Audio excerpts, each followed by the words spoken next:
प्रिय बच्चों, आज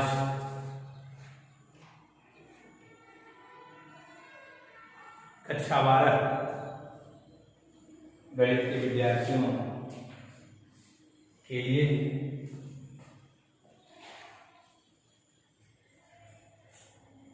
मेरा मैथ्स का पहला क्लास, ई क्लास के रूप में पहला क्लास, जिसके अंतर्गत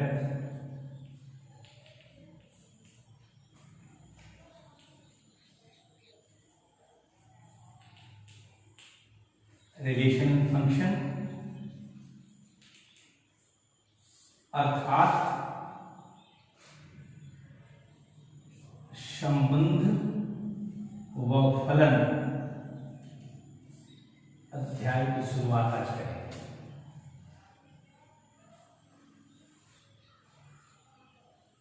सेकेंड ईयर के बच्चों के लिए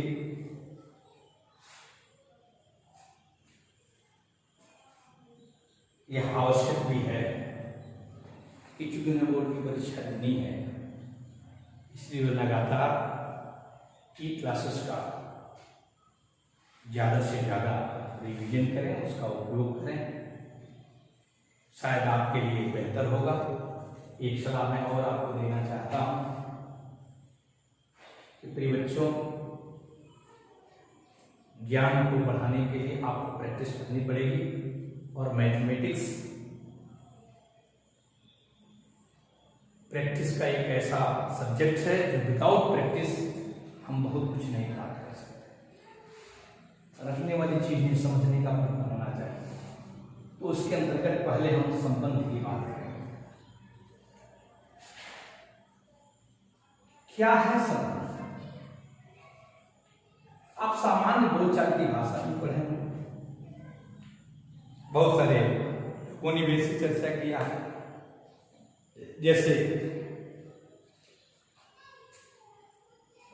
आप घरों में देखिए, आपके भाई हैं, आपके पिताजी हैं, मम्मी हैं, कोई दादा है, कोई भांजा है, कोई बुआ है, आप किसी की बुआ हैं, कोई भाभी है। ये संबंध है, लेकिन इसकी सामान्य परिकल्पना है। वास्तव में गणित से इसका क्या मतलब है, गणित में संबंध को कैसे हम वेरीफाई करेंगे, ये चर्चा करेंगे। जो मैंने बात कहा वो संबंध आप पूर्व से जानते हैं।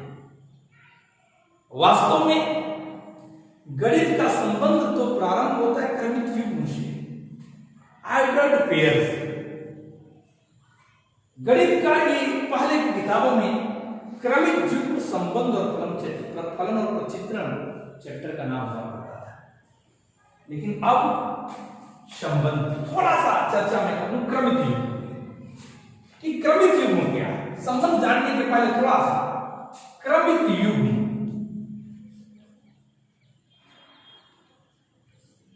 जिसे कहते हैं ऑर्डर्ड पेयर।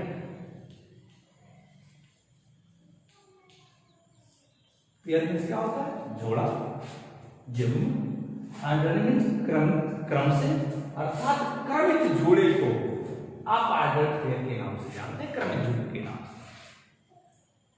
जैसे यदि मैं लिखूं ए के पिता का नाम कैपिटल ए है, बी के पिता का नाम कैपिटल बी है, सी के पिता का नाम कैपिटल सी है, डी के पिता का नाम कैपिटल डी है, और मैं यहां लिखूं कैपिटल ई और ई, तो आप तुरंत रोक देंगे कि जो क्रम चल रहा था यहां रुक गया। क्यों? यदि ए के पिता का नाम कैपिटल ए है, बी के पिता का नाम कैपिटल बी है, सी के पिता का नाम कैपिटल सी है, डी के पिता का नाम कैपिटल डी है, तो कैपिटल ई के पिता का नाम ही होना चाहिए। अर्थात इस क्रम को तोड़ दिया, अर्थात एक क्रम से भिन्न हो गया। यह क्रम में नहीं है। क्यों नहीं है? क्योंकि जो आपने क्रम इन चारों में देखा कि पहला नाम उसके पुत्र का है और दूसरा नाम उसके पिता का है, और जो मैंने लिखा था ई कैपिटल स्मॉल ई, पहले पिता का ही नाम हो रहा था। अर्थात इस क्रम में यह ई और ई नहीं रह सकते। यहां क्या रहना चाहिए, ई और ई। इससे क्या स्पष्ट हुआ, इन दो अंकों अक्षरों के बीच एक विशेष प्रकार का संबंध है, अर्थात उनके क्रम जो युग्म है उसमें क्रम की विशेषता है। जो बाद में लिख दिया गया वो पिता का नाम है, पहले लिखा गया वो पुत्र का नाम है। वह क्रम इसका निर्धारण करता है, जबकि निर्धारण नहीं करता। दूसरा उदाहरण मैं दूं के रूप में, आपने पढ़ा होगा कोऑर्डिनेट ज्योमेट्री, निर्देशांक ज्यामिति। उनमें जो किसी बिंदु को प्रदर्शित करने का तरीका है जिसे आप क्वाड्रेंट के रूप में रखते हैं, निर्देशांक के रूप में लिखते हैं X and Y. What it means? It means first of all X अक्ष पर आप एक्स दूरी चलेंगे, एक्स एक्सिस पर एक्स दूरी चलेंगे, और वाई एक्सिस पर वाई दूरी चलेंगे। यदि ये कहीं से निर्देशांक ज्यामिति में ऐसे लिख दिएगा y एंड x, इसका मतलब भी यही होगा निर्देशांक ज्यामिति का यदि अध्ययन कर रहे हैं तो आप पहले x अक्ष पर ही ये दूरी चली जाए। अर्थात निर्देशांक ज्यामिति में लिखे जाने वाले क्रमिक युग्म में पहला अक्षर सर्वथा x अक्ष पर चला जाता है और दूसरा अक्षर, दूसरा अंक सर्वथा y अक्ष पर चला जाता है। अर्थात इनके क्रम का निर्धारण फिक्स हो गया, इसीलिए इन्हें आप क्रमिक युग्म कहते हैं। और इन क्रमिक युग्मों में ही रिलेशंस है, क्रमिक युग्मों में ही रिलेशंस है। जैसे मैं उदाहरण देना चाहता हूं कि वास्तव में रिलेशंस के रूप क्या है। क्रमिक युग्मों का आप पढ़े होंगे फर्स्ट ईयर की क्लास में, ए क्रॉस बी। आपको क्रमिक युग्म क्या लिखा जाता है? आपको लिखा जाता होगा 2 4 3 6 4 7 4 8 3 9 अप टू 100। ये आप स्कूल की कक्षा 11 में पढ़े तो याद करेंगे। ए क्रॉस बी को वेरीफाई किया जाता है। A cross B this equal to xy such that x element of x, x element of a and y element of b। अर्थात इस क्रमिक युग्म का पहला अवयव a का होना चाहिए और दूसरा अवयव b का होना चाहिए। अर्थात इससे हम कह सकते हैं a के अवयव 2 3 4 है, क्योंकि 4 को 2 बार नहीं लिख सकते, 3 को भी 2 बार नहीं लिख सकते। यह आपके क्रमिक युग्म है।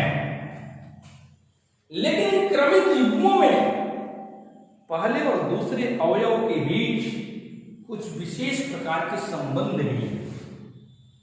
जैसे मैं एक संबंध x और y का लिखना चाहता हूं इसी क्रमिक युग्म के सापेक्ष, मैं लिखूं y बराबर 2x,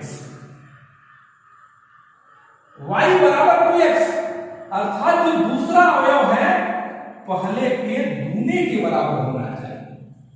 यह एक रिलेशन है, तो पहले के दूने के बराबर होना चाहिए। तो देखिए दूसरा अवयव पहले के दूने 2 और 4 के रूप में है, 2 और 4, दूसरा 3 और 6 है, 3 और 6, 4 और 7 है, नहीं है, क्योंकि दूसरा पहले के दूने के बराबर नहीं है। दूसरा 4 दूनी 8, अर्थात यह भी है। लेकिन आपका 3 और 9 नहीं है, क्योंकि इसका दूना 9 नहीं होगा बल्कि क्या होगा 6 होगा। तो ये एक इन अवयवों से प्राप्त होने वाले ऐसे अवयव हैं, ऐसे रूप में अवयव प्राप्त हुए हैं जिन अवयवों में दूसरा अवयव पहले के दूने के बराबर है। इसी को रिलेशंस में कैसे लिखेंगे? 2 तरीके हैं। इसी को लिखते हैं x related to y where y equal to 2x। इसी को लिख सकते हैं r equal to xy such that y equal to 2x x is element of A and y is element of B। ये रिलेशंस है। x और y के बीच कौन से संबंध हैं, क्या कैसे रिलेट करते हैं, उनको इसके द्वारा दिखाया गया। ये रिलेशंस को दिखाते हैं y बराबर 2x, अर्थात x और y का रिलेशंस। ये पहले से भी आप पढ़े होंगे। आज जो हम चर्चा करने जा रहे हैं इस संबंधों के इस चैप्टर में, जो आपके इंटरमीडिएट के स्तर पे, ये जो मैंने अभी बात आपको रिवाइज किया, ये 11th का टॉपिक है A क्रॉस B। इसी के विशेष कुछ अवयवों के रूप में हम मानते हैं। अर्थात हम हमेशा ये भी कहते हैं कि किसी भी दो समुच्चय के अवयवों के बीच स्थापित होने वाला संबंध सर्वथा उस दिए जाने वाले समुच्चयों के क्रॉस प्रोडक्ट के सबसेट के रूप में होता है। क्रॉस प्रोडक्ट के सबसेट का रूप के मतलब क्या होगा, हम ये कह सकते हैं कि यदि A और B है तो आप कह सकते हैं R is the subset of A cross B। अर्थात A और B के क्रॉस मल्टीप्लिकेशन के रूप में प्राप्त होने वाले अवयवों से ही हम संबंधों को स्थापित करते हैं। और आज इस जो संबंध की चर्चा हम प्रारंभ कर रहे हैं वो आपके स्तर पर इंटरमीडिएट के आपके कोर्स से जो रिलेट कर रहा है, संबंधों के प्रकार की चर्चा कर रहा है। वैसे तो हम संबंध की जो आपके किताबों में चर्चा है वो 5 प्रकार की है, लेकिन 3 प्रकार का महत्वपूर्ण योगदान है। 3 प्रकार के संबंधों की चर्चा करेंगे, उससे जुड़ा हुआ चौथा भी। एक बात मैं कह देना चाहता हूं, ऐसे भी संबंध होते हैं जो रिक्त हो, जैसे A क्रॉस B है। इस दिए जाने वाले मान में A क्रॉस B देख रहे हैं। अब मैं एक ऐसा रिलेशन परिभाषित करूं R equal to X Y such that x equal to y,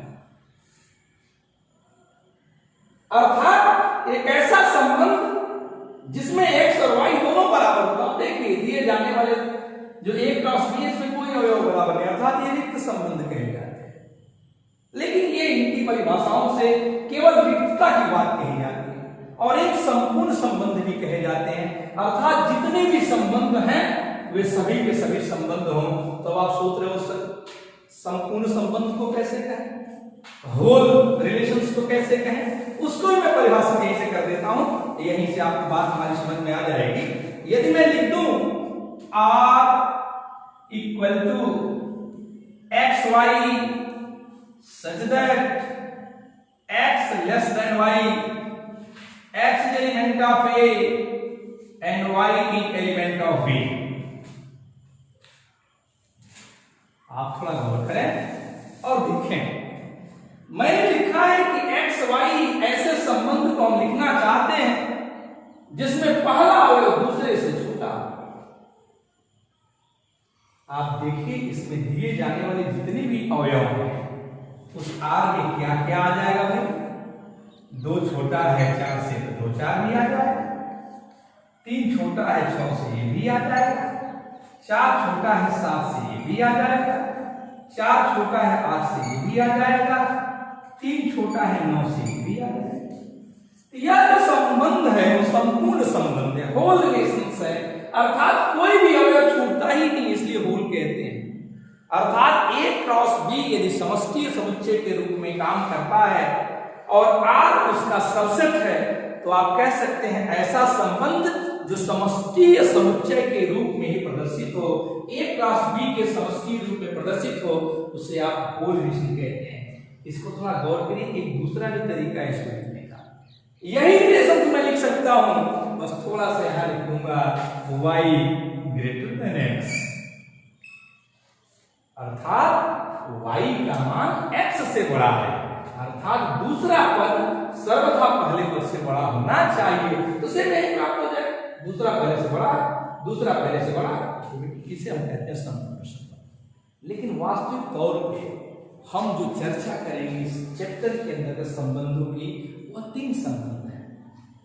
उन संबंधों की जो परिभाषा है, उन संबंधों का जो प्रकार है, उन 3 को तीनों के रूप में जानेंगे, तीनों के कंडीशन जानेंगे और एक ऐसा भी संबंध होता है इन तीनों का ये फॉलो करे तो उसकी भी चर्चा करेंगे। फर्स्ट जो काइंड्स ऑफ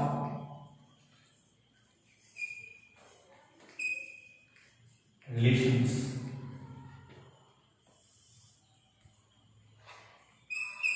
स्वतुल्य, जिसे कहते हैं रिफ्लेक्सिव। दूसरा जो संबंध होता है वह होता है सममित, सिमेट्रिक।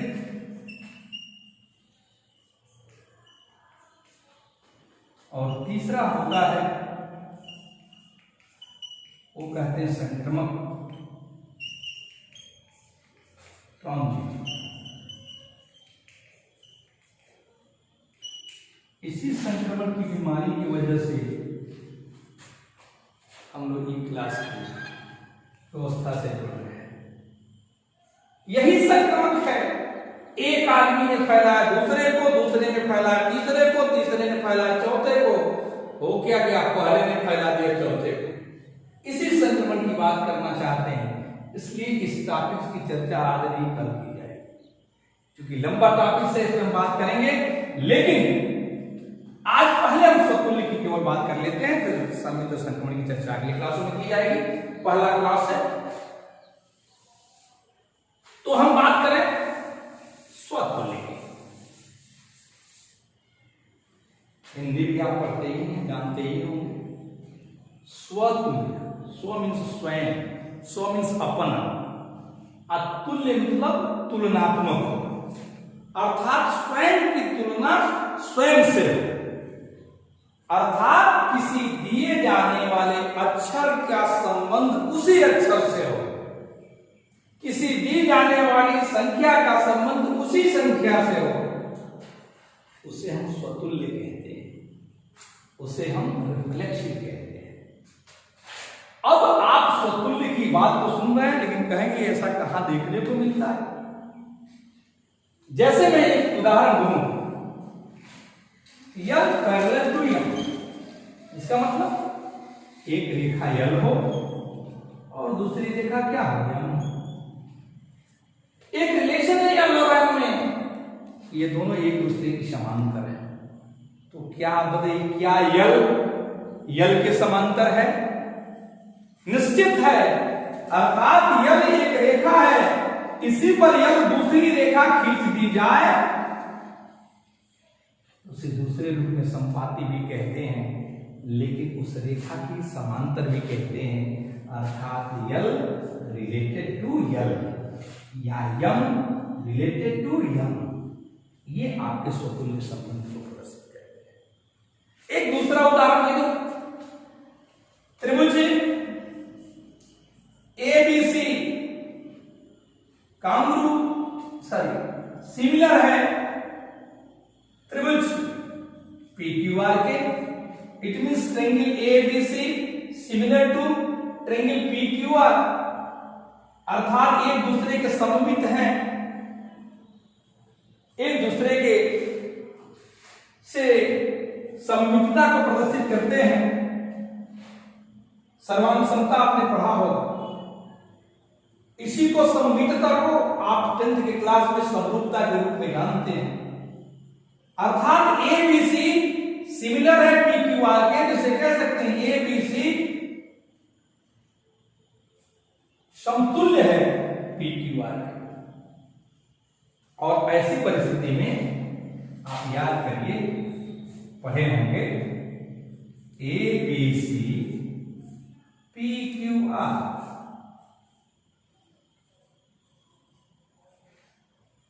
वे दो त्रिभुज समरूप कहे जाते हैं, समतुल्य कहे जाते हैं, जिनकी भुजाओं का अनुपात बराबर। It means AB upon PQ equal to BC upon QR equal to AC upon PR। इसे हम समरूपता कहते हैं, इसे सिमिलरिटीज कहते हैं। तो आप बताइए, यदि ABC समरूप है PQR के, यह ए बी सी समरूप होगा ए बी सी के। क्यों होगा, थोड़ा गौर करें। इसलिए होगा कि यदि मैं एक अलग से त्रिभुज ए बी सी बना दूं तो इनकी भुजाओं का अनुपात बराबर होना चाहिए। तो ए बी बटे ए बी कितना होगा, 1। बी सी बटे बी सी ये कितना होगा, 1। ए सी बटे ए सी वो भी कितना होगा, 1। तो त्रिभुज ए बी सी और त्रिभुज ए बी सी की भुजाओं के अनुपात आपस में बराबर हैं। तो आप इसको लिख सकते हैं triangle A B C similar to triangle P Q R. Triangle A B C, इससे क्या पता चलता है कि ए बी सी से ही समतुल्यता के रिलेशन में जुड़ा हुआ है, समरूपता के रिलेशन में जुड़ा हुआ है। अर्थात यह जो संबंध है सिमिलर होने का, समरूप होने का, वह क्या है, रिफ्लेक्सिव है। पैरेलल होने का वह क्या है, वह भी रिफ्लेक्सिव। अर्थात वे संबंध जो स्वयं से स्वयं के जुड़े हों। एक थोड़ा सा अंकों का उदाहरण मैं आपको दे दूं जिससे आप बात कंफर्म कर लेंगे कि स्वतुल्य जो उदाहरण के रूप में हम कैसे अंकों से जोड़ें। क्योंकि अंक और क्रमिक युग्म के रूप में इसलिए देना आवश्यक है कि ये जो मैंने उदाहरण दिए वो तो सामान्यतः उस बात को समझने के लिए है, लेकिन अंकों के रूप में कैसे होगा, a relation x related to y, x equal to y, इसी को हम लिख सकते हैं r equal to X Y such that x equal to y। गौर करें, यदि कोई रिलेशन लिखना है तो क्या लिखेंगे, 1 1, क्योंकि दोनों बराबर होने चाहिए। क्या लिखेंगे, 2 2, क्या लिखेंगे, 7 7, क्या लिखेंगे, 4 4, क्या लिखेंगे, 10 10, अप टू सो ऑन। ये जितने भी इक्वल संबंध हैं, ये सारे के सारे इक्वल संबंध एक दूसरे के बराबर अवयवों को प्रदर्शित करते हैं। अर्थात पहला जो अवयव है वह दूसरे के बराबर होना चाहिए। आप बोले दूसरे के बराबर, तो पहला किससे रिलेट कर रहा है, 1 से। 1 रिलेट किया 1 से, 2 रिलेट किया 2 से, 7 रिलेट किया 7 से, 4 रिलेट किया 4 से, 10 रिलेट किया 10 से। इससे क्या पता चला कि जितने भी अंक थे वे स्वयं से रिलेट कर रहे थे, स्वयं से संबंधित थे। इसलिए आप इस संबंध को स्वतुल्य कहते हैं। अर्थात आपने जो 3 उदाहरण दिया, पैरेलल, सिमिलर, आल्सो कॉन्ग्रुएंट भी ऐसे ही हो जाएगा, अर्थात सर्वांग सम, इक्वल, ये सारे के सारे संबंध क्या है, स्वतुल्य हैं। इस प्रकार से आप स्वतुल्य का अध्ययन करेंगे। बहुत सारे आप आसपास के संबंधों पर थोड़ा सा गौर करिएगा कि कहाँ ऐसे संबंध आपको देखने को मिलते हैं जो त्रिभुजों में, चतुर्भुजों में, अंकों में, आकृतियों में या अन्य किसी क्रियाओं में कि वे स्वतुल्य होते हैं। आज बस इतना ही। अगले दिन की कक्षा में हम प्रयास करेंगे इस रिलेशंस के दूसरे पार्ट के रूप में, जहां हम चर्चा करेंगे सममित संबंधों की और संक्रमण संबंधों की, जिसकी वजह से आपका ये क्लास संचालित है। बहुत बहुत धन्यवाद। प्रयास करें पूर्व की जितनी कक्षाओं में आपने पढ़े हैं A क्रॉस B जैसे चर्चा में नहीं किया, इनको निश्चित तौर से अध्ययन करें और सर्वथा इस बात का प्रयास करें कि जिस बच्चे को कक्षा 11 की गणित की किताबों में लिखी जाने वाली समस्त टॉपिक्स उनको ठीक से तैयार है, तो उनकी कक्षा 12 की क्लास बेहतर होगी। वो कक्षा 12 के टॉपिक्स को आसानी से समझ पाएंगे। इसलिए यदि आपके पास समय बचता है तो प्रयास करिए कि जो भी ये कार्य की क्लासेज हैं उनकी किताबों को वो आपके पास है उसको ठीक से पढ़ें, चाहे फिजिक्स हो, चाहे केमिस्ट्री हो, बायोलॉजी हो, मैथ्स हो, हिंदी हो, अंग्रेजी हो। अंग्रेजी और हिंदी में तो बहुत सारे टॉपिक्स आपको एक साथ मिल जाते हैं, इसलिए लगातार पढ़ने का प्रयास करिए। लॉकडाउन का सदुपयोग करें, इसको काटिए नहीं, आनंद की एंजॉय करिए। धन्यवाद। आगे अगली क्लास में